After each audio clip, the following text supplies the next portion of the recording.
crecimiento de las capacidades y también de las posibilidades de los sujetos de construir redes sociales y tecnológicas buenas, como continúa a ser l'Internet Frontier, lo que nos permite de gerar Internet, pero como es también el SOMESE, que es una red tecnológica y social de maestros buenos, a diferencia de redes como es la mafia en Italia, el cartel de la droga y también algunas redes financieras que no van a crear un capital social positivo. Esto es el mensaje y en el libro ustedes encuentran los instrumentos. Al final, un libro tiene que dar muchos agradecimientos y en particular yo quiero ringraziar tres mujeres. Una es mi amiga Lourdes Tangle dell'ILSE, della SOMESE y de la UAMI, y no sé de qué, que apoyó la traducción del libro y me ayudó en actualizar porque las tecnologías se evuelven continuamente. Un'altra è mia amica Yolanda Campos e l'altra Marina Lozarno. Gracias. A los presentadores les voy a agradecer después. Voy a ver lo que dicen.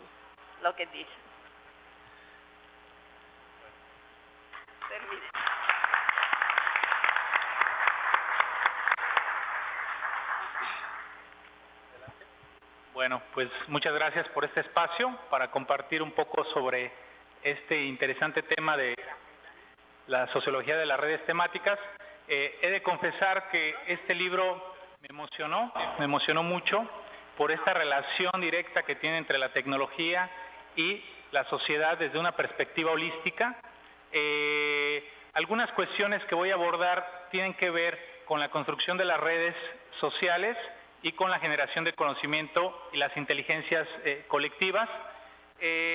Hay metáforas a lo largo del libro que me encantaron. Una de ellas es esta metáfora del alma con lo material, lo tangible y lo intangible, y se menciona que el alma viene siendo la creatividad, el intelecto y lo que el sujeto genera a partir de la tecnología. Y lo material se convierte ya en la tecnología en sí. Ese es uno de los aportes fundamentales que nos hace comprender a partir de las metáforas que podemos encontrar a lo largo del libro.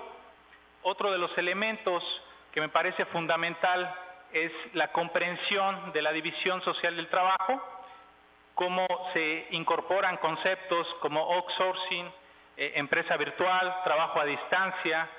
Estos elementos hacen una nueva reconfiguración del proceso productivo de trabajo. Algunos elementos que podemos considerar que se están incluyendo en proyectos de software libre en este proceso de producción de conocimiento es valores como la confianza, la reciprocidad, el trabajo colaborativo que genera en ese conjunto genera una aplicación colectiva del conocimiento y genera un capital cultural global. Uno de los temas fundamentales que me parece que es digno de rescatar es las posibilidades que se ofrece los derechos de autor y lo que ofrece el Creative Commons, que es una iniciativa que permite que el conocimiento se pueda distribuir y se pueda desarrollar y generar más conocimiento todavía. Se habla de comunidades, redes cívicas, digitales, participación, gobierno, gobernanza, son elementos del Estado naciente que permiten mayor participación y colaboración para generar mayor igualdad y mayor democracia. Esos son algunos de los elementos que van a encontrar en el libro. Me parece fundamental algunas preguntas que me motivaron a reflexionar y a repensar esta lectura es cómo generar patrimonio social positivo como un bien público incluyente. Cómo imaginar el uso de las redes para el desarrollo humano y el capital social.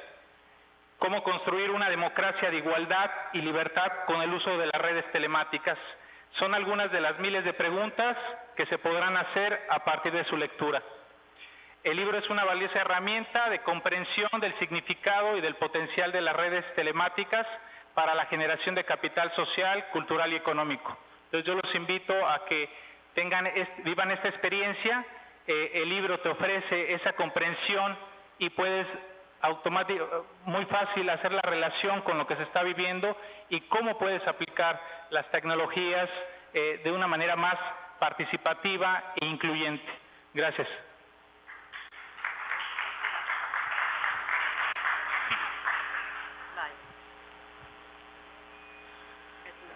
Muchas gracias.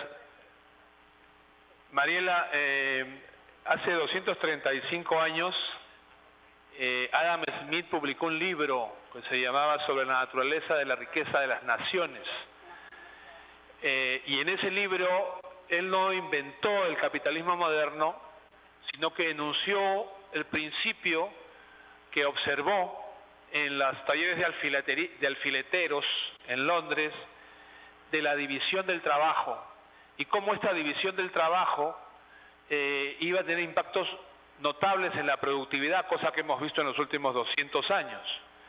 Este libro, Sociología de las redes telemáticas, se inscribe en esta corriente de anticipar los cambios sociales y económicos que se producen en el mundo cada cierto tiempo. Mariela está señalando con claridad que estamos viviendo un momento similar.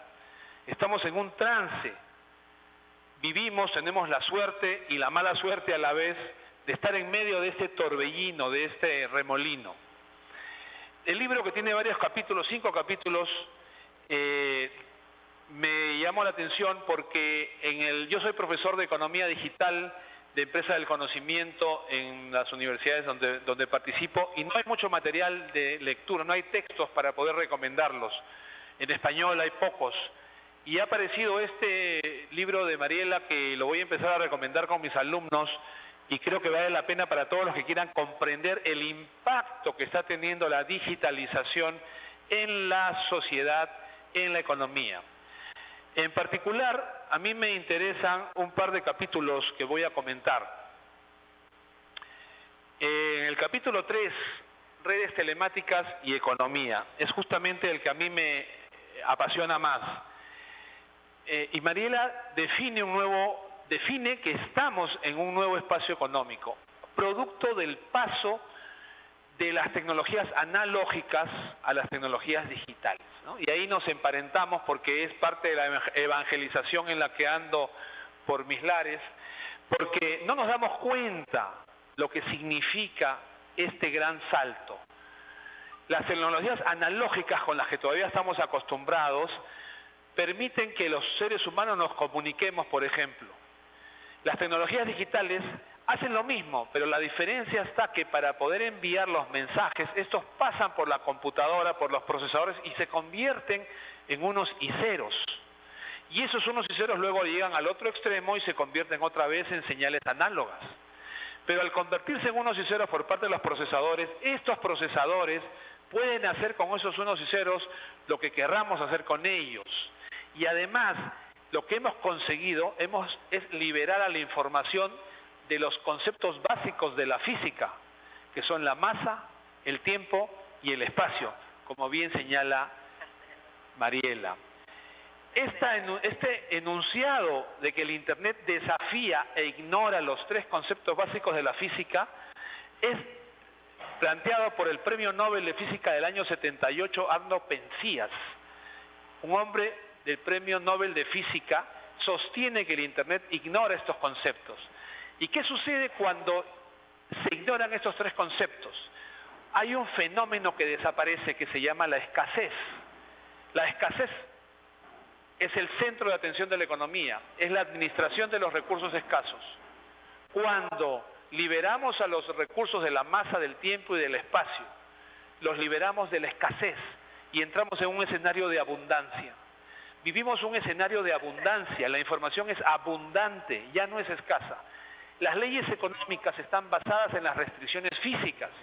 si quitamos las restricciones físicas, ninguna de las leyes económicas funciona, ninguna de ellas. Por ejemplo, el axioma del valor, las cosas valen más porque son escasas, deja de ser cierto. Las cosas ya no valen más porque son escasas, las cosas valen más porque son abundantes. Y sobre eso nos podríamos pasar conversando mucho, pero eso es un primer tema que quería señalar. La definición de un nuevo espacio económico, la redefinición por consiguiente de la organización del trabajo, porque si la economía nos libera de la masa del tiempo y del espacio, el trabajo también se libera de la masa del tiempo y del espacio. No tenemos que estar aquí sentados. Hemos visto a Germán opinando desde donde está, a Fidel desde otras partes del mundo. Nosotros hemos podido opinar desde cualquier otro lugar del mundo y reunirnos no una vez al año, sino todas las semanas para poder enriquecernos entre nosotros. ¿Por qué?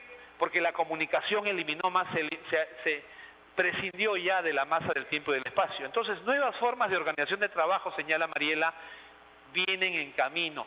Ya tenemos antecedentes, ya hay precursores experimentando con estas nuevas formas, algunas fallidas todavía, imperfectas, pero nuevas, distintas a las que conocemos. Por ejemplo, en el concepto de la larga cola que señala ella, que es un concepto de Chris Anderson, el fundador de la revista, uno de los editores de la revista Wired, las tiendas tienen estantería. Esas estanterías están restringidas por la masa, el tiempo y el espacio. Yo tengo que vender discos y pongo mis discos en las estanterías. ¿Qué discos pongo? Los que se van a vender más. Entonces pongo los hits, los bestsellers, los que se venden más. Y solamente ellos ocupan los espacios de mi estantería. ¿Qué hace Amazon? Amazon dice, mi estantería es infinita, mi catálogo es infinito y puede incorporar todos los libros de la tierra, los que se venden más y los que se venden menos. ¿Y qué sucede? La suma de la venta de los libros que se venden muy poco, pero que les gustan a ciertos nichos de mercado y que son difíciles de encontrar en una librería normal porque no son bestsellers, sumados todos ellos, generan más ganancia a Amazon que la venta de los bestsellers, porque es una cola infinita de productos de poca venta, pero que acumulados entre ellos generan más beneficio. Es una nueva manera de ver el comercio a la que no estamos acostumbrados. Y ahí entra en un esquema que a mí me fascina, que son los nuevos modelos de producción. Lo que yo le llamo el nuevo modo de producción o el modo de producción digital, que me encanta decirlo porque es la digitalización, como señala bien Mariela, la que está transformando la economía. Estos nuevos modos de producción o de generación de riqueza, fundamentalmente, como lo dijo Fidel hace un rato, se centran ya no en la producción de bienes tangibles, sino más bien en aquellos que dependen de la información y el conocimiento, que son los llamados bienes intangibles. Cuando uno compra un Android o un iPhone, no está pagando en el precio lo que cuesta la parte física del bien, solamente. La parte física de producir uno de estos es infinitamente menor que el precio total del producto. Y entonces, ¿qué estamos pagando? Estamos pagando por el intangible del producto, por la capacidad de comunicarme, por la capacidad de tener video y tener mejor comunicación, por la capacidad de poder tener acceso a la información en el momento que la necesito, etcétera, etcétera, etcétera. Esos intangibles, si hacemos un análisis de nuestras billeteras, veremos que cada vez más consumen parte importante de nuestra billetera. Cuando pagamos por intangibles, estamos pagando por esta nueva economía. Entonces, esta primera parte, este primer capítulo me parece importante porque se centra en uno de los problemas que la humanidad necesita conocer, que los estudiantes universitarios necesitan entender. Hay que entender qué es lo que está transformando la economía. No es la tecnología y los gadgets, sino hay un proceso mucho más profundo que está afectando la forma como nosotros nos vinculamos con las restricciones físicas. El último capítulo tiene que ver con las instituciones, las redes telemáticas y las instituciones. Y allí ella recoge el impacto que estas redes telemáticas, que la digitalización, al liberarnos de la masa del tiempo y del espacio, tiene en la generación de la nueva democracia, del nuevo Estado, de las nuevas naciones. Facebook tiene 800 millones de habitantes. Digo habitantes porque la gente habita en Facebook, está todo el día en Facebook. es la tercera nación de la Tierra. La primera es la India, la segunda es la China, creo que ya la India pasó a la China o están por ahí, y la tercera es Facebook. Es una nación gobernada por un niño de 27 años, creo. Digo niño porque yo lo conocía de menos, ¿no? Hace el 7 tenía 20.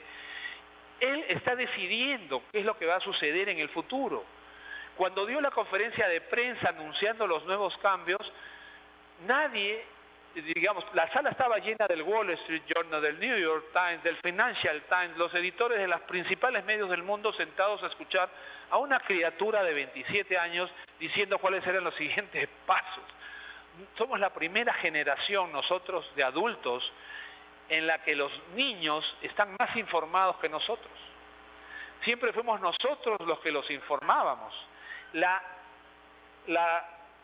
abundancia de la información, cuando la información deja de ser escasa y pasa a ser abundante, permite que ya nosotros no podamos monopolizarla, los maestros tampoco. ¿Cuál es la consecuencia a nivel de los estados? Los estados son una construcción del siglo XVI, del siglo XVII, se consolidan en el XVIII. Son construcciones hechas en entornos de economía escasa, donde la intermediación cumple un rol fundamental. Una de las cosas que sucede con el Internet es que la intermediación se rompe, porque el consumidor de cualquier bien o servicio va directamente donde el productor de ese bien o servicio. Y en la política tradicional que conocemos es una política de intermediación, y esa intermediación pierde sentido, ya no es necesaria. Claro, todavía estados como los nuestros los necesitan porque esto sería al caos más rápidamente del que se está yendo en algunos países. Pero si vemos en Egipto lo que ha pasado con estos muchachos, todos menores de 30 años, Cristóbal Cobo es mayor que ellos, pero todos son menores que Cristóbal, los que han conducido esta transformación y no saben a dónde van. Pero le han dicho a sus padres, ¿cómo es posible que durante 50 años hayan soportado a Mubarak y a toda su familia? 50 años soportando un régimen de satrapía, y claro, nosotros no nos sentíamos fuertes para poder enfrentarnos a ellos, decían los papás y los abuelos. Pero ahora ellos, gracias a las comunicaciones, gracias a esas herramientas que existen, se sienten mucho más fuertes y capaces de enfrentar problemas que para nosotros eran mucho más difíciles de enfrentar. Entonces, creo que esta participación de los sujetos, como plantea Mariela, puede ayudar a superar la fragmentación existente en la política actual, y pueden aparecer nuevas maneras de generar decisiones públicas. Me encanta el libro, lo he leído muy rápidamente, ahora que ya tengo la versión digitalizada, prestada por ella, lo único que me falta es la versión en papel firmada por ella. Muchas gracias, Mariela, por los aportes.